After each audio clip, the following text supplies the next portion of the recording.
In this video, I'm gonna show you how to upgrade iCloud storage plan. So let's get started.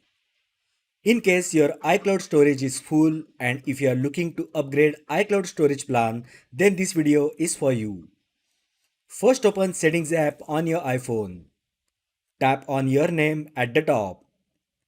Now tap on iCloud. As you can see, my iCloud storage is almost full. So to upgrade storage plan, scroll down and tap on Upgrade to iCloud Plus.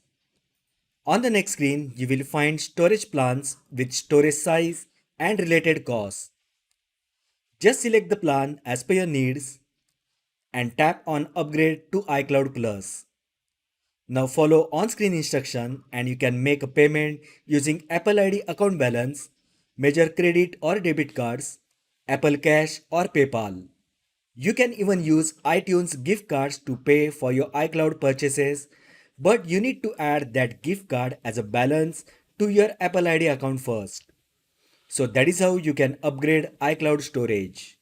If you find the video helpful, then like the video, share with your friends and subscribe to my channel.